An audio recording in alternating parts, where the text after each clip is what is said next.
ఆకాశానికి చిల్లు పడిందా అన్నట్లు ఆగకుండా ఒకటే వాన కుంభవృష్టి.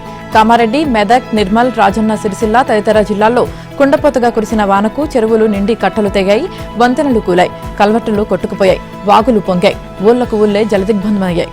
రహదారులు ధ్వంసమై వాహనాలు ఎక్కడికక్కడ నిలిచిపోవడంతో పలు ప్రాంతాల్లో గంటల కొద్దీ ట్రాఫిక్ స్తంభించిపోయింది. పదుల సంఖ్యలో గ్రామాల్లో విద్యుత్ నిలిచిపోయి అంధకారం అలుముకుంది. చాలా జిల్లాల్లో మంగళవారం సాయంత్రం పట్టిన ముసురు వీడకుండా నిన్న సాయంత్రం దాకా అలాగే ఉంది.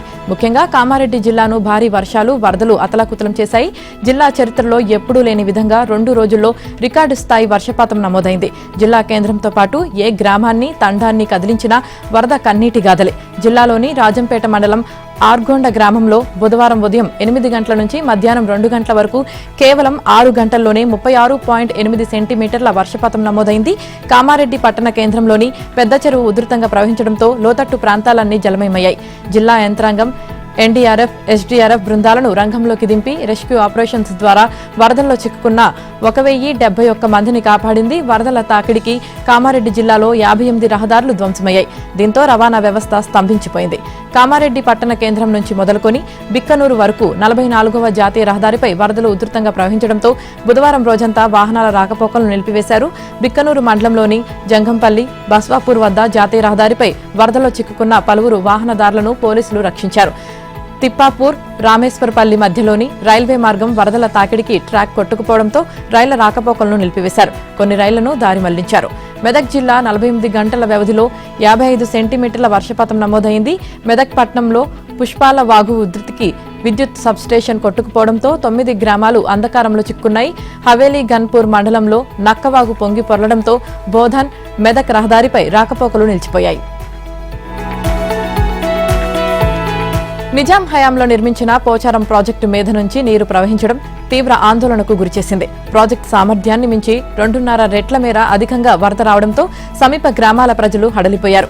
అయితే ఇంత వరదను సైతం పోచారం ప్రాజెక్టు తట్టుకోగలిగింది. కామారెడ్డి జిల్లాలోని నాగిరెడ్డిపేట మండలం పోచారం గ్రామంలో మంచిప్ప చెరువుపై 103 ఏళ్ల కిందట ఈ ప్రాజెక్టును నిర్మించారు. 1917లో అప్పటి నిజాం శంకుస్థాపన చేయగా 27,11,000 రూపాయలు వెచ్చించి 1922లో పూర్తి చేశారు. 100 ఏళ్లుగా నిజామాబాద్, మెదక్ జిల్లాల సాగు, తాగునీటి అవసరాలు తీరుస్తున్న ఈ ప్రాజెక్టును సున్నపు రాయితో కట్టారు. పూర్తి నిల్వ సామర్థ్యం 2.42 టీఎంసీలు కాగా పూడికతో 1.82 టీఎంసీలకు తగ్గిపోయింది. ప్రాజెక్టు గరిష్ట వరద సామర్థ్యం 70,000 క్యూసెక్కులు కాగా బుధవారం ఏకంగా 1.82 లక్షల క్యూసెక్కుల వరద వచ్చింది. ఓ దశలో కట్టపై నుంచి నీరు ఉప్పొంగింది. వరద తాకిడికి ప్రాజెక్టు కట్ట కోతకు గురికావడం ఆందోళన గురిచేసింది. కట్ట కొట్టుకుపోతుందేమోనని దిగువన ఉన్న సమీప గ్రామాల ప్రజలు ఆందోళన చెందారు. యంత్రాంగం సైతం ఉరుకులు పరుగులు పెట్టింది. చివరకు వరద తగ్గడంతో ప్రజలు, అధికారులు ఊపిరి పీల్చుకున్నారు. 103 సంవత్సరాల ప్రాజెక్టు 1.82 లక్షల క్యూసెక్ల వరదను తట్టుకొని నిలబట్టం నీటిపారుదల శాఖ అధికారులకు ఉపశమనాన్ని కలిగించిందని మంత్రి ఉత్తమ్ కుమార్ రెడ్డి అన్నారు. ఇది గర్వించదగ్గ భావోద్వేగ సమయమన్నారు. ప్రస్తుతం ప్రాజెక్టులోకి 30,000 క్యూసెక్ల వరద వస్తుందని, ఎలాంటి ప్రమాదం లేదని కామారెడ్డి జిల్లా నీటిపారుదల శాఖ సీఈ శ్రీనివాస్ తెలిపారు. కోతకు గురైన కట్టను పునరుద్ధరిస్తామని చెప్పారు. భారీ వర్షాల కారణంగా కామారెడ్డి, మెదక్ జిల్లాలో జరిగిన పంట, ఆస్తి నష్టాలపై నివేదికలు సిద్ధం చేయాలని ముఖ్యమంత్రి రేవంత్ రెడ్డి అధికారులను ఆదేశించారు. గురువారం ఆయన కామారెడ్డి, మెదక్ జిల్లాలో వరద ప్రభావిత ప్రాంతాలను హెలికాప్టర్ ద్వారా ఏరియల్ సర్వే నిర్వహించారు. హైదరాబాద్ నుంచి బయలుదేరిన ఆయన ఎల్లంపల్లి ప్రాజెక్టును, కామారెడ్డి వరద ప్రాంతాలను సందర్శించిన అనంతరం కామారెడ్డిలో జిల్లా వరద సమీక్ష నిర్వహించాలని ప్లాన్ చేశారు. వాతావరణం అనుకూలించకపోవడంతో కామారెడ్డి ఏరియల్ సర్వే ముగించుకుని మెదక్ జిల్లాకు వచ్చారు. మెదక్ వరద ప్రాంతాలను సందర్శించిన అనంతరం మెదక్ ఎస్పీ కార్యాలయంలో జిల్లా అధికారులతో సమీక్ష నిర్వహించారు. విపత్తుల సమయంలో అప్రమత్తంగా ఉండి ఆస్తి, పంట, ప్రాణ నష్టం జరగకుండా చూడాల్సిన బాధ్యత ప్రభుత్వ యంత్రాంగంపై ఉందన్నారు. జిల్లాలో జరిగిన పంట, ఆస్తి, ప్రాణ నష్టాన్ని వేగంగా అంచనా వేయాలని, యుద్ధ ప్రాతిపదికన నివేదికలు సిద్ధం చేయాలని సీఎస్ రామకృష్ణరావును ఆదేశించారు. వాగులు, చెరువులు ఉధృతంగా ప్రవహిస్తున్న కారణంగా ప్రజలు జాగ్రత్తలు తీసుకోవాలని పిలుపునిచ్చారు. ఇక డిజాస్టర్ మేనేజ్మెంట్ లో భాగంగా ఒక పక్క వరద నష్టాలను అంచనా వేస్తూ మరోపక్క శాశ్వత ప్రతిపాదన అవసరమైన చోట హై లెవెల్ బ్రిడ్జిలు కట్టడానికి చర్యలు తీసుకోవాలని ఆదేశించారు. పంట నష్టాన్ని అంచనా వేసినప్పుడు ఫోటో, వీడియో ద్వారా జిల్లాలో జరిగిన సమగ్ర వివరాలను భద్రపరచాలని అధికారులకు సూచించారు. వర్షపాత నమోదు వివరాలను ఎప్పటికప్పుడు వెల్లడిస్తూ ప్రజలను అప్రమత్తం చేయాలన్నారు. రాష్ట్రంలో భారీ వర్షాలు, వరదల పట్ల అప్రమత్తంగా ఉండాలని సీఎం రేవంత్ రెడ్డి అధికారులను ఆదేశించారు. పాత ఇళ్లలో ఉంటున్న వారిని సురక్షిత ప్రాంతాలకు తరలించాలని సూచించారు. అలాగే వినాయక మండపాలకు దగ్గరలో ఉన్న విద్యుత్ స్తంభాలు, ట్రాన్స్ఫార్మర్ల కారణంగా ప్రమాదం వాటిల్లకుండా జాగ్రత్తలు తీసుకోవాలని కోరారు. గురువారం ఆయన డిప్యూటీ సీఎం భట్టి విక్రమార్క, మంత్రులు శ్రీధర్ బాబు, సీతక్కతో కలిసి తన నివాసంలో వరద పరిస్థితిపై సమీక్షించారు. పోలీస్, అగ్నిమాపక, ఎన్డీఆర్ఎఫ్, ఎస్డీఆర్ఎఫ్ బృందాలు అప్రమత్తంగా ఉండాలని ఆదేశించారు. వైద్య ఆరోగ్య సిబ్బంది అవసరమైన మందులను సరిపడా సిద్ధంగా ఉంచుకోవాలని సూచించారు. కామారెడ్డి, మెదక్ జిల్లాల కలెక్టర్లను మరింత అప్రమత్తంగా ఉండాలని చెప్పారు. ఎలాంటి విపత్కర పరిస్థితి వచ్చినా ఎదుర్కొనేందుకు సిద్ధంగా ఉండాలని ఆదేశించారు. పరివాహక ప్రాంతంలో భారీ వర్షాల కారణంగా వరద పోటెత్తడంతో గోదావరి ఉగ్రరూపం దాల్చింది. ఎగువన శ్రీరామ్ సాగర్ నుంచి దిగువన భద్రాచలం వరకు భారీగా ప్రవాహం ఉండడంతో అధికారులు అప్రమత్తమయ్యారు. పెద్దపల్లి జిల్లాలోని శ్రీపాద ఎల్లంపల్లి ప్రాజెక్టుకు నిన్న మధ్యాహ్నం అత్యధికంగా 8 లక్షల క్యూసెక్ల వరద వచ్చింది. దీంతో 8,20,000 క్యూసెక్లను దిగువకు వదిలిపెట్టారు. సాయంత్రానికి నీటి ప్రవాహం తగ్గడంతో 38 గేట్ల ద్వారా అంతే స్థాయిలో నీటిని వదులుతున్నారు. అధికారులు ఎప్పటికప్పుడు వరద ఉధృతిని పరిశీలిస్తున్నారు. శ్రీరామ్ సాగర్ వరద కాలువ నుంచి 16,365 క్యూసెక్కులు, మానేరు మూలవాగు నుంచి 79,540 క్యూసెక్కుల ప్రవాహం వస్తుండటంతో మిడ్ మానేరులో నీటి నిల్వ క్రమేణా పెరుగుతోంది. 27.55 టీఎంసీలకు గాను ప్రస్తుతం 20.407 టీఎంసీల నీరు ఉండడంతో 17 గేట్లు ఎత్తి 45,635 క్యూసెక్కులను లోయర్ మానేర్ డ్యాంలోకి వదులుతున్నారు. ఎల్ఎండీలోకి 56,944 క్యూసెక్ల ఇన్ఫ్లో ఉండగా 16.263 టీఎంసీల మేర నీరు నిల్వ ఉంది. ఇక ఎగువన ఉన్న నిజామాబాద్ సమీపంలోని శ్రీరామ్ సాగర్ ప్రాజెక్టుకు 1,75,000 క్యూసెక్ల వరద వస్తుండగా 2,83,000 క్యూసెక్లను దిగువకు వదిలిపెట్టారు. మరోవైపు సింగూరు ప్రాజెక్టుకు 4 గేట్లను ఎత్తి నీటిని వదులుతున్నారు. మంజీరా రిజర్వాయరు నిండు కొండను తలపిస్తుంది. 4 గేట్లను ఎత్తి 50,000 క్యూసెక్లను దిగువకు వదులుతున్నారు. అలాగే నిజాం సాగర్ ప్రాజెక్టుకు 2,20,00,000 క్యూసెక్కుల ఇన్ఫ్లో ఉండగా అయితే అంతే స్థాయిలో నీటిని కిందకు వదిలేస్తున్నారు.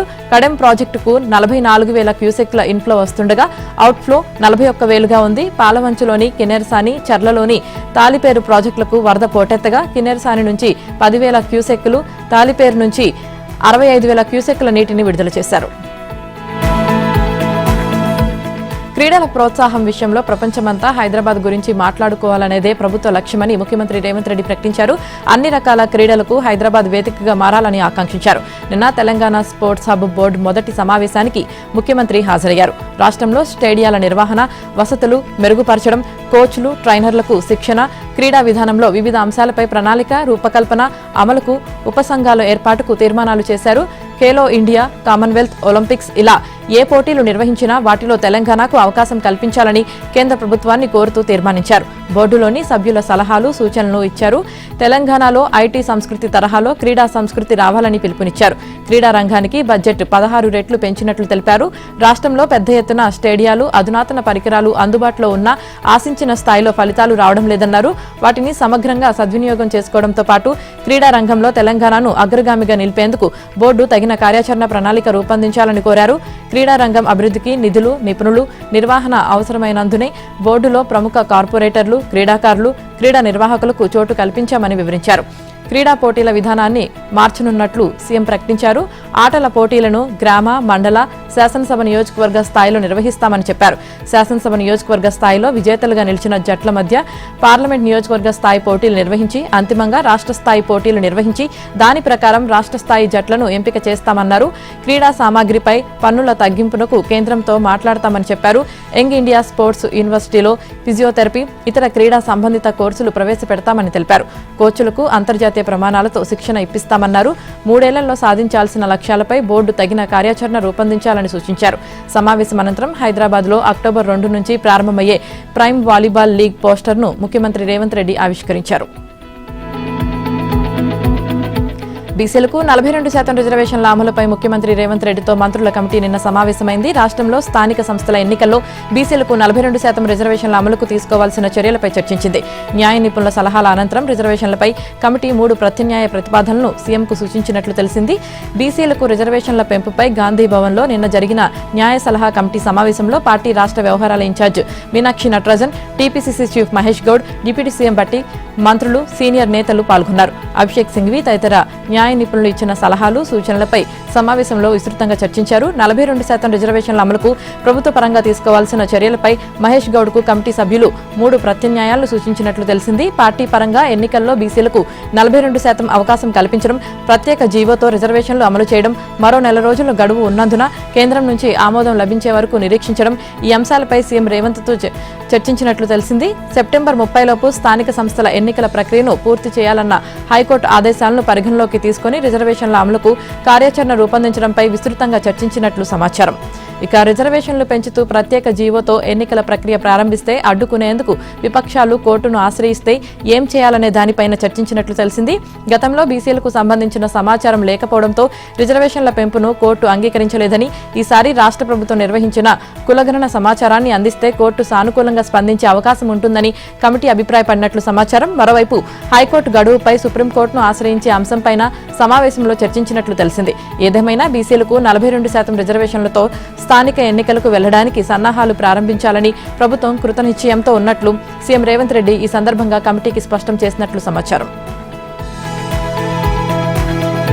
సీనియర్ ఐఏఎస్ అధికారి స్మితా సబర్వాల్ దీర్ఘకాలిక సెలవుపై వెళ్లారు. ఈ నెల 1వ తేదీ నుంచి జనవరి 31 వరకు చైల్డ్ కేర్ లీవ్ పేరిట ఆమె 6 నెలల సెలవు పెట్టారని ఆర్థిక శాఖ ముఖ్య కార్యదర్శి సందీప్ సుల్తానియా నిన్న ఉత్తర్వులు జారీ చేశారు. ఆమె పెట్టుకున్న దరఖాస్తును జూలై 19న ఆమోదించిన రాష్ట్ర ప్రభుత్వం రాష్ట్ర ఆర్థిక సంఘం సభ్య కార్యదర్శిగా ఉన్న స్మితా సబర్వాల్ బాధ్యతలను సెర్ప్ అధినేత సీఈఓ పి కాత్యాయని దేవికి అప్పగించింది. కాగా తాను అనారోగ్యంతో బాధపడుతున్నట్లు స్మితా సబర్వాల్ చెప్పారు. కొన్నిసార్లు జీవితంలో అత్యంత ప్రశాంతమైన కాలాలు బిగ్గరగా మాట్లాడతాయని, కొన్ని నెలలుగా వెన్నెముక సమస్య తన ప్రపంచాన్ని కుదిపేసిందన్నారు. చాలా బాధతో నెమ్మదిగా కోలుకుంటున్నానన్నారు. ఈ సమస్యను అధిగమిస్తానని ధీమా వ్యక్తం చేశారు. ఓ పర్యాటక ప్రాంతాన్ని ఆస్వాదిస్తున్న వీడియోను ఎక్స్లో పోస్ట్ చేశారు. ప్రభుత్వ అధికారిగా ఉంటూనే స్మితా సబర్వాల్ ప్రభుత్వానికి వ్యతిరేకంగా కంచగచ్చిబౌలి భూముల్లో చెట్ల తొలగింపు సమయంలో ఏఐ ఆధారిత నకిలీ వీడియోను సోషల్ మీడియాలో పోస్టు చేయడం వివాదాస్పదమైంది. ఈ విషయమై ఆమెకు గచ్చిబౌలి పోలీసులు నోటీసులు కూడా జారీ చేశారు. కాళేశ్వరం ప్రాజెక్టుపై జస్టిస్ పీసీ ఘోష్ కమిషన్ ముందు హాజరైన స్మితా సబర్వాల్ ఇటువంటి ఇబ్బందికర పరిస్థితుల వల్లే దీర్ఘకాలిక సెలవుపై వెళ్లారని తెలుస్తోంది. విశాఖపట్నంలో డేటా సెంటర్ ఏర్పాటుపై గూగుల్ ఆసక్తి ప్రదర్శిస్తుంది. సంస్థ ప్రతినిధులు ఇందుకు అవసరమైన భూములను వచ్చి చూస్తున్నారు. భీమిలి నియోజకవర్గం ఆనందపురం మండలం తుర్లవాడలో గూగుల్కు 200 ఎకరాలు ఇవ్వడానికి ప్రతిపాదనలు సిద్ధం చేసినట్లు స్థానిక ఎమ్మెల్యే గంటా శ్రీనివాసరావు 2 నెలల క్రితం వెల్లడించారు. ఇదే అంశాన్ని అనకాపల్లి ఎంపీ సీఎం రమేష్ ఇటీవల పార్లమెంట్ సమావేశాల్లో ప్రస్తావించారు. విశాఖలో గూగుల్ డేటా సెంటర్ ఏర్పాటు వాస్తవమేనా? ఏపీ ప్రభుత్వం ఎటువంటి ప్రతిపాదనలు ఇచ్చిందని ప్రశ్నించగా, కాపీరైట్ కు సంబంధించి చట్టాల సవరణపై చర్చలు జరుగుతున్నాయని, గూగుల్ డేటా సెంటర్ విశాఖలో ఏర్పాటు అవుతుందని కేంద్ర మంత్రి అశ్విని వైష్ణవ్ నిర్ధారించారు. తాజాగా గూగుల్ విశాఖలో 51,000 కోట్ల పెట్టుబడి పెడుతుందనే వార్త ప్రచారంలోకి వచ్చింది. 1 గిగావాట్ సామర్థ్యం కలిగిన డేటా సెంటర్ వస్తుందని, ఇది దక్షిణ ఆసియాలోనే అతిపెద్ద డేటా సెంటర్ అవుతుందని తెలుస్తుంది. అదానీ డేటా సెంటర్ ఏర్పాటు దిశగా 2019-2024లో టీడీపీ అధికారంలో ఉన్నప్పుడే అడుగులు పడ్డాయి. అప్పుడు ఇప్పుడు ఐటీ మంత్రిగా ఉన్న నారా లోకేష్ అదానీ గ్రూప్ తో ఒప్పందం చేసుకుని 70,000 కోట్లతో డేటా సెంటర్ కు శంకుస్థాపన చేశారు. ఆ తర్వాత వచ్చిన వైసీపీ ప్రభుత్వం ఆ ఒప్పందాన్ని రద్దు చేసి కేవలం 14,634 కోట్ల పెట్టుబడుల్ని అనుమతించింది. భూ కేటాయింపును 130 ఎకరాలకు పరిమితం చేసింది. ఏపీలోని అన్ని సంక్షేమ పథకాలను సంతృప్తికర స్థాయిలో అందించాలని అధికారులను ముఖ్యమంత్రి చంద్రబాబు ఆదేశించారు. అర్హులైన ప్రతి ఒక్కరిని గుర్తించాలన్నారు. నిన్న రాష్ట్ర సచివాలయంలో ఫ్యామిలీ బెనిఫిట్ మానిటరింగ్ వ్యవస్థపై సమీక్ష నిర్వహించారు. ఈ సందర్భంగా ముఖ్యమంత్రి మాట్లాడుతూ ప్రతి కుటుంబానికి 1 ఫ్యామిలీ స్కోర్ కేటాయించాలన్నారు. ఆయా కుటుంబాలకు రాష్ట్ర ప్రభుత్వం అందిస్తున్న ప్రయోజనాలపై పారదర్శకంగా ఉండాలన్నారు. దీనికోసం ఫ్యామిలీ కార్డు అందించాలన్నారు. ప్రభుత్వ పథకాలను ఆ కార్డులో పొందుపరచడంతో పాటు పూర్తి వివరాలు అందుబాటులో ఉండేలా జాగ్రత్తలు తీసుకోవాలని చెప్పారు. కుటుంబంలో ఎంతమంది ఉంటే అంతమందికి ఆ కార్డును ఇవ్వాలని ఆదేశించారు. ఆధార్ కార్డు తరహాలో వారి అవసరాలకు ఉపయోగించుకుంటారని అన్నారు. ఆ కుటుంబాలను ఆర్థికంగా నిలదొక్కునేలా చేయాలన్నారు.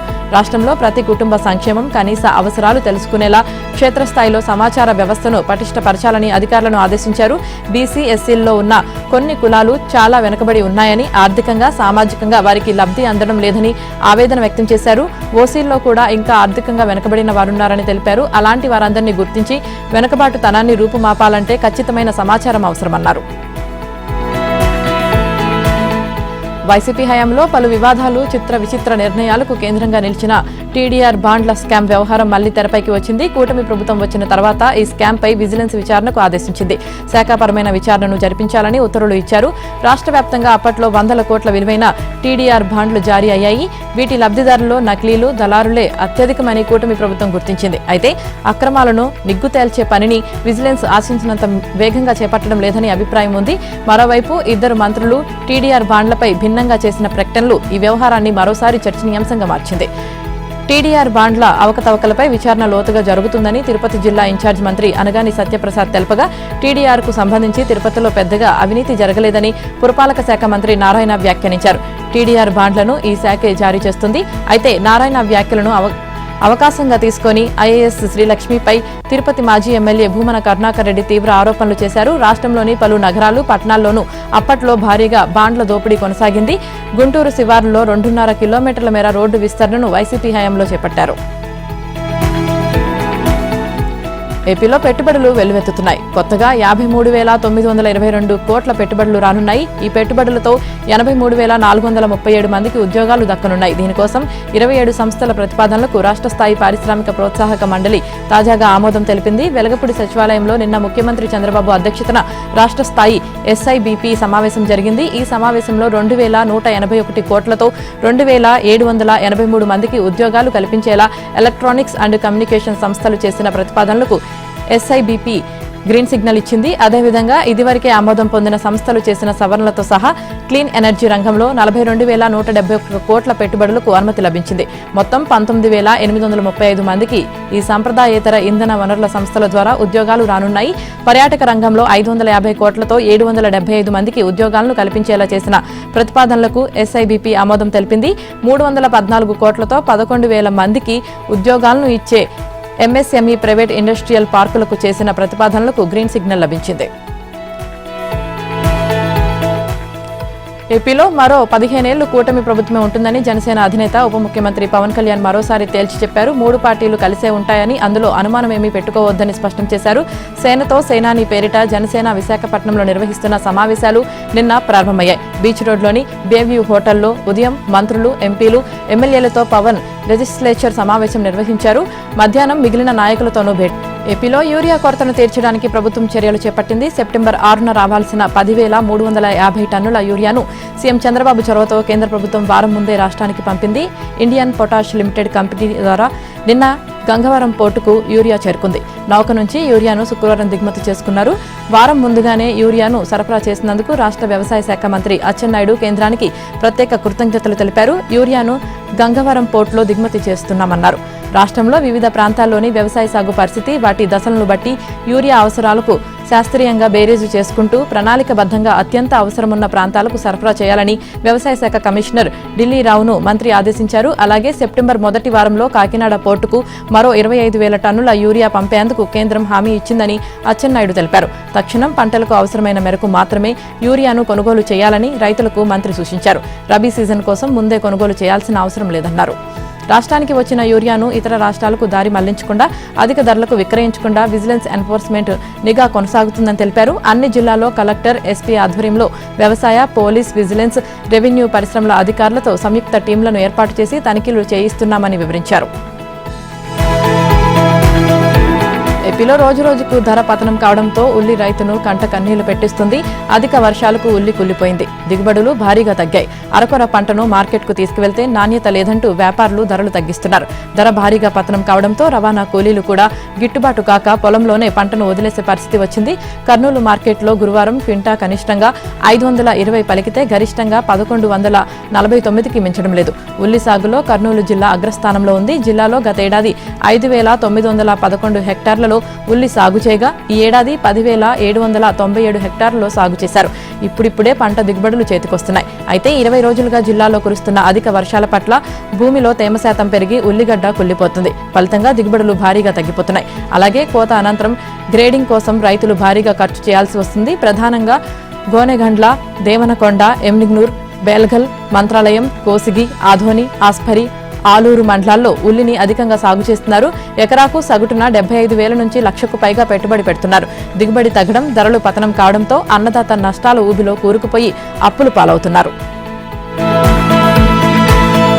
దేశంలో మహిళల జీవనానికి అత్యంత సురక్షిత నగరంగా విశాఖ నిలిచింది. మహిళల భద్రత విషయంలో దేశంలోని సురక్షిత నగరాలుగా కోహిమా, విశాఖపట్నం, భువనేశ్వర్, ఐజ్వాల్, గాంగ్టాక్, ఈటానగర్, ముంబై సంయుక్తంగా మొదటి స్థానంలో నిలిచాయి. దేశంలో మహిళల భద్రత, సురక్షిత జీవన పరిస్థితులపై national annual report and index 2025 పేరుతో 31 నగరాల్లో 12,770 మంది మహిళలను సర్వే చేశారు. వారు వెల్లడించిన వివరాలు, అభిప్రాయాలను బట్టి దేశంలో మహిళల భద్రతకు సంబంధించి సురక్షిత నగరాల జాబితాను కమిటీ చైర్పర్సన్ విజయ్ నిన్న ఢిల్లీలో విడుదల చేశారు. మహిళల భద్రతా స్కోర్ జాతీయ స్థాయిలో 65% ఉండగా విశాఖపట్నం, కోహిమా, ముంబై, భువనేశ్వర్ వంటి నగరాల్లో మెరుగైన స్త్రీ పురుష సమానత్వం, మహిళల అనుకూల మౌలిక సదుపాయాలు, పకడ్బందీ పోలీసింగ్, పౌర భాగస్వామ్యం కలిగి ఉన్నట్లు సర్వేలో తేలింది. జాబితాలో తొలి స్థానంలో నిలిచిన 7 సిటీల్లో విశాఖ మాత్రమే దక్షిణ భారతం నుంచి ఏకైక నగరం కావడం విశేషం. మహిళలకు సురక్షిత నగరంగా విశాఖ నిలిచిన సందర్భంగా పోలీస్ కమిషనర్ డాక్టర్ బాగ్చి వారి భద్రతకు నగరంలో అమలు చేస్తున్న కార్యక్రమాలను వివరించారు. తాను సిపిగా బాధ్యతలు చేపట్టిన తర్వాత నగర వాసులతో పాటు మహిళలు, విద్యార్థినులు, సీనియర్ సిటిజన్లు ఎవరైనా పోలీస్ సహాయం కావాలంటే నేరుగా తనను సంప్రదించేందుకు వీలుగా పర్సనల్ నెంబర్ను అందుబాటులోకి ఉంచామన్నారు. ఎంతో మంది మహిళలు ఆత్మహత్యకు సిద్ధపడి తనకు ఫోన్ చేస్తే వారిని సకాలంలో రక్షించగలిగామన్నారు. నగరంలో మహిళల భద్రత కోసం 2 వీలర్స్, 4 వీలర్ పెట్రోలింగ్ ఏర్పాటు చేశామన్నారు. నగరానికి వచ్చే టూరిస్టుల భద్రత కోసం ప్రత్యేకంగా చర్యలు తీసుకుంటున్నామని చెప్పారు. తాము తీసుకుంటున్న చర్యలతో పాటు నగరవాసుల సహకారంతోనే విశాఖ నగరానికి జాతీయ స్థాయిలో ప్రత్యేక గుర్తింపు దక్కిందన్నారు. శాసనసభ ఆమోదించిన బిల్లు రాజ్యాంగబద్ధమా, కేంద్ర ప్రభుత్వ చట్టానికి విరుద్ధమా అని చూడాల్సిన బాధ్యత గవర్నర్కు లేదని తమిళనాడు ప్రభుత్వం వాదించింది. గవర్నర్ రాజ్యాంగ ప్రతినిధి మాత్రమేనని, ఆయన సుప్రీంకోర్టు, హైకోర్టు న్యాయమూర్తి కాదని స్పష్టం చేసింది. ఆ అధికారులు న్యాయస్థానాలకు మాత్రమే పరిమితమని గుర్తు చేసింది. శాసనసభ పంపిన బిల్లును గవర్నర్ ఆపితే తిరిగి శాసనసభకు పంపాలని నిర్ణయం తీసుకోకుండా తన దగ్గర పెట్టుకోవడం కుదరదని చెప్పింది. శాసనసభ ఆమోదించిన ద్రవ్య బిల్లును ఆమోదించకుండా గవర్నర్ నిలిపివేస్తే ఆయన సూపర్ చీఫ్ మినిస్టర్గా వ్యవహరిస్తున్నారని భావించవచ్చని సుప్రీంకోర్టు ముందు వాదనలో పేర్కొంది. రష్యా ఉక్రెయిన్ యుద్ధం సుదీర్ఘకాలం కొనసాగేందుకు ఇండియానే కారణమని శ్వేతసౌధం వాణిజ్య సలహాదారు పీటర్ నవారో ఆరోపించారు. ఆ యుద్ధాన్ని మోదీ నడిపిస్తున్న యుద్ధంగా అభివర్ణించారు. భారత్ రష్యా నుంచి రాయితీపై చమురు కొంటుందని, దాన్ని భారత రిఫైనరీ, రష్యా రిఫైనరీల భాగస్వామ్యంతో ఇతర దేశాలకు అధిక ధరకు విక్రయిస్తున్నారని అన్నారు. రష్యా అలా వచ్చిన డబ్బును ఉక్రెయిన్పై యుద్ధానికి, ఉక్రెయిన్ ప్రజలను చంపడానికి వాడుతుందని నవారో ఆరోపించారు. రష్యా నుంచి భారత్ చమురు కొనడం ఆపేస్తే మరుసటి రోజు నుంచే అమెరికా అధ్యక్షుడు ట్రంప్ సుంకాలను 25% తగ్గిస్తారని చెప్పారు. కాగా భారత్పై ట్రంప్ సుంకాల బాధుడును పలువురు విపక్ష డెమోక్రాట్లు ఖండించారు. భారత్, కెనడాల మధ్య సంబంధాలు మళ్లీ పట్టాలెక్కుతున్నాయి. ఇరు దేశాలు పరస్పరం దౌత్యవేత్తలను పునర్నిర్మించనున్నాయి. కెనడాకు భారత హై కమిషనర్గా దినేష్ కె పట్నాయక్ నియమితులయ్యారు. ఆ దేశం సైతం భారత్లో తన హై కమిషనర్గా క్రిస్టోఫర్ కూటర్ను ప్రకటించింది. Dinesh K Patnaik 1990 batch IFS అధికారి. ప్రస్తుతం స్పెయిన్లో భారత రాయబారిగా విధులు నిర్వహిస్తున్నారు. త్వరలోనే ఆయన కెనడాలో భారత హై కమిషనర్గా బాధ్యతలు స్వీకరించనున్నట్లు విదేశాంగ శాఖ ఒక ప్రకటనలో తెలిపింది. జూన్లో కెనడా పర్యటనలో భాగంగా ఆ దేశ ప్రధాని మార్క్ కార్నీతో ప్రధాని మోదీ సమావేశమైన విషయం తెలిసిందే. ఆ సందర్భంగా దౌత్యవేత్తల నియామకంపై ఇద్దరి మధ్య ఏకాభిప్రాయం కుదిరింది. పరస్పర గౌరవం, చట్టాలకు కట్టుబడి ఉండటం సహా ఇరు దేశాల్లోని పౌరులు, వ్యాపారులకు సాధారణ సేవలు తిరిగి అందించే ఉద్దేశంతో దౌత్యవేత్తల పునర్నియామకానికి మోదీ, కార్నీలు అంగీకరించారని కెనడా ప్రధాని కార్యాలయం కూడా ఒక ప్రకటనలో పేర్కొంది. ఈ మేరకు 2 దేశాలు చర్యలు తీసుకున్నాయి. గత కొంతకాలంగా ఫామ్ కోసం తంటాలు పడుతున్న భారత ఏస్ షట్లర్ పీవీ సింధు ఈ సీజన్లో తొలిసారి తన స్థాయికి తగ్గ ప్రదర్శన కనబరిచింది. అలనాటి పవర్ గేమ్ను మరోసారి ప్రదర్శించిన సింధు వరల్డ్ ఛాంపియన్షిప్లో 2వ సీడ్ వాంగ్ జీ ఈషాకు షాకిస్తూ క్వార్టర్స్కు దూసుకువెళ్లింది. పురుషుల డబుల్స్లో 9వ సీడ్ సాత్విక్ సాయిరాజ్, చిరాగ్ జోడీ, మిక్స్డ్లో ధ్రువ్ కపిల జంట సంచలన విజయాలతో రౌండ్ 8కు చేరుకున్నాయి.